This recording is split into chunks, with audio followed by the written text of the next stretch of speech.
আসসালামু আলাইকুম। স্টাডি হাইভে আপনাদের স্বাগতম। আজকে আমরা ফেব্রুয়ারি মাসের কারেন্ট অ্যাফেয়ার্স থেকে একটা নতুন টপিক নিয়ে আলোচনা করব। সেটা এইচএমপিভি ভাইরাস, যেটা নতুন মহামারী আকার ধারণ করতে পারে, আবার নাও করতে পারে। এই এইচএমপিভি প্রাদুর্ভাব ভাবাচ্ছে আমাদের সবাইকে। ইনফ্লুয়েঞ্জা খাঁচির এই ভাইরাসই এর মধ্যে আক্রান্ত হন অনেকে। এখন দেখা যাক এইচএমপিভি ভাইরাস সম্বন্ধে বিস্তারিত আলোচনা। এইচএমপিভি ভাইরাস একটি হিউম্যান মেটানিউমো ভাইরাস বা এইচএমপিভি। এটা বড় স্মল ক্যাপিটাল দু অক্ষরেই হতে পারে। কোভিড-19 এর মতোই এটি আরএনএ ভাইরাস। এদের জিনের গঠন একই। এই ভাইরাসও শ্বাসযন্ত্রে আক্রান্ত করে। তবে এরা একই পরিবারের ভাইরাস নয়।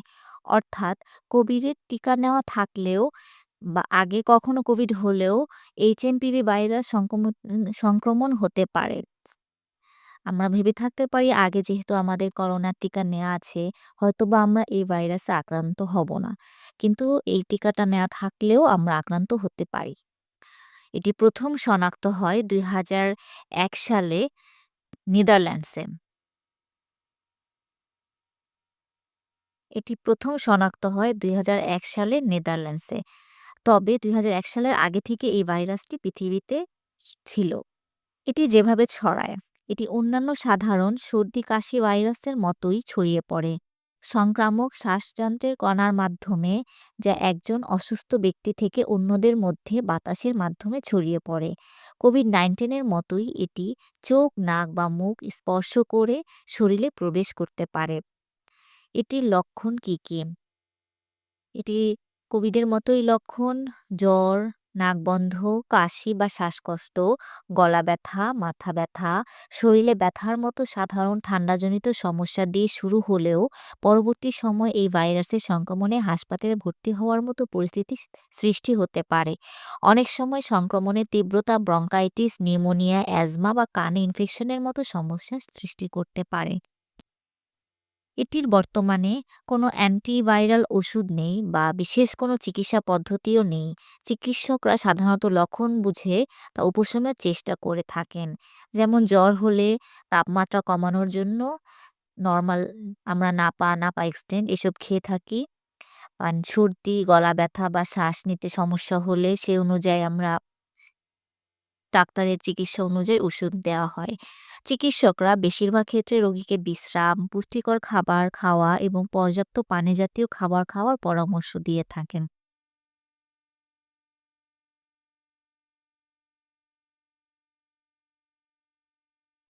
এইচএমপিভি এর বিরুদ্ধে ব্যবহারের জন্য এখন পর্যন্ত কোনো টিকা লাইসেন্স নেই, তবে গবেষণা চলছে। এটি সংক্রমণ প্রতিরোধে কী, কী করণীয়?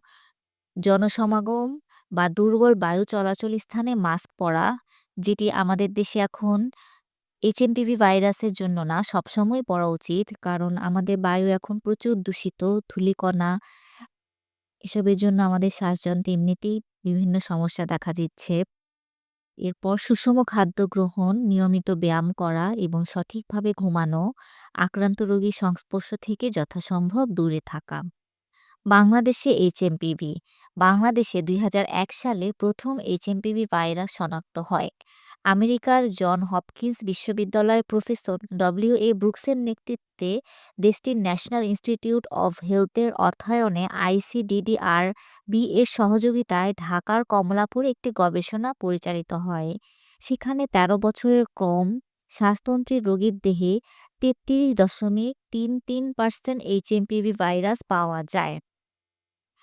২০১৪ থেকে ২০১৬ সালে আরেকটি গবেষণায়ও ঢাকায় এই ভাইরাস শনাক্ত হয়। এ বছর সর্বপ্রথম ৯ জানুয়ারি ২০২৫ এক ব্যক্তির শরীরে হিউম্যান মেটানিউমো ভাইরাস এইচএমপিভি শনাক্ত হয়।